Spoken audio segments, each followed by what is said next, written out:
Hello friends, welcome to LK academy. मैं आकाश मेहता। आज हम डिस्कस करेंगे एक इम्पोर्टेंट टॉपिक का नाम है friends, anti dumping duty. Yes, अभी ये एंटी डंपिंग ड्यूटी क्या है, क्यों हम इसको रीसेंट न्यूज़ में पढ़ रहे हैं और इसका सिग्निफिकेंस क्या है, उसके बारे में समझेंगे। अभी ये एंटी डंपिंग ड्यूटी हम क्यों अभी पढ़ रहे हैं, बिकॉज एक आर्टिकल आया है कि इंडिया ने इम्पोज किया है anti dumping duty Chinese goods के ऊपर 5 सालों के लिए। यस, इंडिया ने इम्पोज किया है anti dumping duty Chinese goods के ऊपर 5 सालों के लिए।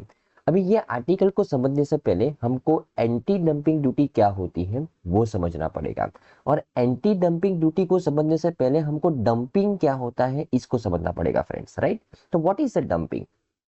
डंपिंग क्या है वो समझते हैं फ्रेंड्स। राइट, तो मान लीजिए दो कंट्री है, कंट्री ए और कंट्री बी। राइट, अभी ये जो कंट्री ए है ना, वो कंट्री बी के अंदर एक्सपोर्ट करवाता है। कंट्री ए वो कंट्री बी के अंदर एक्सपोर्ट करवाता है, और मतलब मान सकता है कि कंट्री बी कंट्री ए से इंपोर्ट करवा रहा है। राइट, तो बोल सकते हैं ये एक्सपोर्टिंग कंट्री है। ये क्या है? एक्सपोर्टिंग कंट्री है। और ये क्या है? इंपोर्टिंग कंट्री है। यस, ये इंपोर्टिंग कंट्री है। राइट, अभी ये जो कंट्री ए है ना, वो जो चीज कंट्री बी के अंदर एक्सपोर्ट करवा रहा है, वो चीज अपने डोमेस्टिक मार्केट में फॉर एग्जांपल वो 75 रुपीज में बेच रहा है अपने डोमेस्टिक मार्केट में।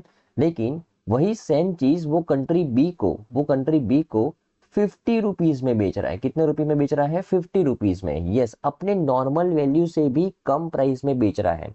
राइट ना, मतलब बोल सकते हैं वो कंट्री बी के मार्केट को डिस्टोर्ट करना चाहता है। राइट, इंपोर्ट का डंपिंग करवा के, क्योंकि अगर इतने सस्ते दर में वो कंट्री बी को एक्सपोर्ट करेगा, तो कंट्री बी क्या करेगा? उसको सस्ते दर में बहुत ही ज्यादा मात्रा में इंपोर्ट करवाएगा। राइट, इसको बोलते हैं इंपोर्ट का डंपिंग। इसको क्या बोलते हैं फ्रेंड्स? इंपोर्ट का डंपिंग। यही डंपिंग को कम करना है, यही डंपिंग के ऊपर ड्यूटी लगानी है, और यही डंपिंग के ऊपर जो ड्यूटी लगती है ना फ्रेंड्स, उसको बोलते हैं एंटी डंपिंग ड्यूटी। बराबर ना, anti dumping duty. Right, okay. तो अभी अभी एंटी डंपिंग ड्यूटी समझते हैं फ्रेंड्स। ओके, अभी जैसे हमने समझा कि दो कंट्री है, कंट्री ए और कंट्री बी। राइट, अभी कंट्री ए क्या कर रहा है? सामान को एक्सपोर्ट कर रहा है कंट्री बी को, मतलब बोल सकते हैं कंट्री ए एक्सपोर्टिंग कंट्री है और कंट्री बी इंपोर्टिंग कंट्री है। कंट्री बी इंपोर्टिंग कंट्री है। Right, okay. अभी कंट्री ए है ना, एक टॉय कार मैन्युफैक्चर कर रहा है, और वो टॉय कार की जो प्राइस है वो अपने डोमेस्टिक मार्केट के अंदर $75 है। लेकिन वही सेम टॉय कार को कंट्री ए है ना, कंट्री बी को $50 में एक्सपोर्ट करवा रहा है। मतलब कंट्री बी वो पर्टिकुलर चीज जो कंट्री बी के डोमेस्टिक मार्केट में भी $75 में मैन्युफैक्चर होती है, लेकिन कंट्री बी वो पर्टिकुलर चीज कितने रुपए में इंपोर्ट करवा रही है? $50 में इंपोर्ट करवा रही है, चीप रेट पे इंपोर्ट करवा रही है। तो ये जो कंट्री ए अपने नॉर्मल मार्केट वैल्यू से भी कम प्राइस में जो एक्सपोर्ट करवा रहा है, मतलब वो कंट्री बी के मार्केट को हार्म पहुंचाना चाहता है। राइट ना, डिस्टोर्ट करना चाहता है, कंट्री बी के अंदर इंपोर्ट का डंपिंग करवाना चाहता है। और इसी इंपोर्ट के डंपिंग को कम करने के लिए कंट्री ए के ऊपर कंट्री बी क्या लगाता है फ्रेंड्स? एंटी डंपिंग ड्यूटी लगाता है। एंटी डंपिंग ड्यूटी लगाता है, और एंटी डंपिंग ड्यूटी कितनी लगाएगा? $25। अगर $25 लगाएगा तभी जाके ये जो कंट्री बी के जो मैन्युफैक्चरर्स है, जो $75 में मैन्युफैक्चर कर रहे थे, और वही चीज कंट्री ए में से $50 में आ रही थी, तो ये जो कंट्री ए में से $50 में आ रही है वो सेम चीज, उसके ऊपर $25 का और एक्स्ट्रा एंटी डंपिंग ड्यूटी लगाया जाएगा, तभी जाके उस चीज की प्राइस कितनी हो जाएगी? $75 हो जाएगी। तो तभी जाके जो कंट्री बी के डोमेस्टिक मैन्युफैक्चरर्स हैं उनको हम प्रोटेक्ट कर पाएंगे, उनके प्रोडक्ट को हम प्रोटेक्ट कर पाएंगे। सिंपल, बराबर ना? राइट, और मार्केट में कंपटीशन बना रहेगा। राइट ना, तो एंटी डंपिंग ड्यूटी का जो मेन ऑब्जेक्टिव है ना friends, to safeguard domestic industries against the unfair trade practices. तो ऐसी जो अनफेयर ट्रेड प्रैक्टिसेस होती है उससे प्रोटेक्ट करने के लिए डोमेस्टिक इंडस्ट्रीज को ये एंटी डंपिंग ड्यूटी लगाई जाती है। बराबर ना? राइट, और जो लोकल मैन्युफैक्चरर्स हैं उनको ज़्यादा हार्म ना पहुंचे, इसकी वजह से ये लगाई जाती है। और फेयर कंपटीशन को मेंटेन करने के लिए एंटी डंपिंग ड्यूटी लगाई जाती है, राइट ना फ्रेंड्स। Okay, right.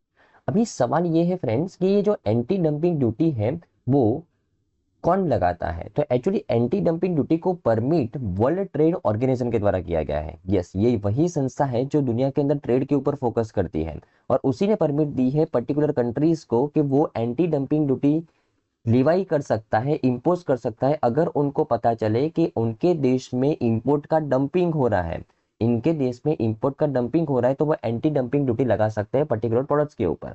और हमारे देश में वर्ल्ड ट्रेड ऑर्गेनाइजेशन का ये जो परमिशन है उसको इम्प्लीमेंट कौन करता है? तो directorate general of the trade remedies एक संस्था है, directorate general of the trade remedies, वो संस्था हमारे देश में एंटी डंपिंग ड्यूटी को इम्पोज करवाती है, राइट। अगर मैं इस संस्था के बारे में देखूं, director general of the trade remedies, ये जो संस्था है फ्रेंड्स वो ministry of commerce and industry के अंडर में काम करती है। ये संस्था एक एपेक्स बॉडी है जो रिस्पॉन्सिबल है for investigating and recommending the trade remedy measures. हमारे देश में जो व्यापार के अंदर जो प्रॉब्लम्स आते हैं उनको सॉल्ट आउट करने के लिए एक संस्था बनाई गई है, directorate general of the trade remedies, DGTR, ministry of commerce and industry के अंडर में काम करता है, राइट ना। और ये डीजीटीआर ये ट्रेड को सेफगार्ड करने के लिए 3 टाइप की ड्यूटीज लगाता है। एक एंटी डंपिंग ड्यूटी हो गया जो अभी हम पढ़ रहे हैं, एक काउंटर वेलिंग ड्यूटी हो गया, और सेफगार्ड मेजर्स हो गए। अभी ये तीनों ड्यूटीज क्या है वो हम समझ लेते हैं। देखो, जैसे हमने पढ़ा कि ये एंटी डंपिंग ड्यूटी वो डंप इंपोर्ट के ऊपर लगता है, राइट ना। अगर एक पर्टिकुलर कंट्री के अंदर बहुत ज्यादा मात्रा में इंपोर्ट का डंपिंग हो रहा है तो वो पर्टिकुलर कंट्री जो एक्सपोर्ट करवा रही है वो कंट्री के ऊपर क्या करवा सकती है? एंटी डंपिंग ड्यूटी लगा सकती है, जैसे अभी इंडिया ने चाइना के ऊपर लगाया है। सेकंड होता है काउंटर वेलिंग ड्यूटी। अभी काउंटर वेलिंग ड्यूटी क्या होता है कि अगर आपको ऐसा पता चले कि फॉर एग्जाम्पल चाइना ने यहाँ पे अपने जो मैन्युफैक्चरर्स हैं उसको ऐसा बोला कि आप हो सके उतना चीप रेट के ऊपर एक्सपोर्ट कीजिए इंडिया के अंदर, और जितना आपको लॉस हो रहा है ना उतना हम आपको सब्सिडी प्रोवाइड करेंगे। अगर ऐसा पता चले तो इंडिया चाइना के ऊपर काउंटर वेलिंग ड्यूटी अप्लाई कर सकता है, राइट ना। और सेफगार्ड मेजर्स क्या होता है फ्रेंड्स? सेफगार्ड मेजर्स, तो अगर डंपिंग भी नहीं हो रहा है, सब्सिडी भी इन्वॉल्व नहीं है, फिर भी एक पर्टिकुलर कंट्री में से इंपोर्ट बहुत ज्यादा हो रहा है, तो हम उस कंट्री के ऊपर सेफगार्ड मेजर्स लगा सकते हैं फ्रेंड्स, बराबर ना, राइट। ओके, तो ये तीन ड्यूटीज कौन लगाता है? Director general of the trade remedies लगाता है, राइट ना। अगर मैं उसके फंक्शंस के बारे में बात करूं, ये संस्था के फंक्शंस के बारे में, तो उसका काम है डंपिंग के एलिगेशंस को इन्वेस्टिगेट करना, ट्रेड रेमेडीज को रिकमेंड करना, डोमेस्टिक इंडस्ट्रीज को प्रोटेक्ट करना, और वर्ल्ड ट्रेड ऑर्गेनाइजेशन के रूल्स कंप्लाई हो रहे कि नहीं उसको मॉनिटर करना। सिंपल, बराबर ना, राइट। तो आई थिंक फ्रेंड्स आपको इस न्यूज़ में अच्छे समझ में आया होगा।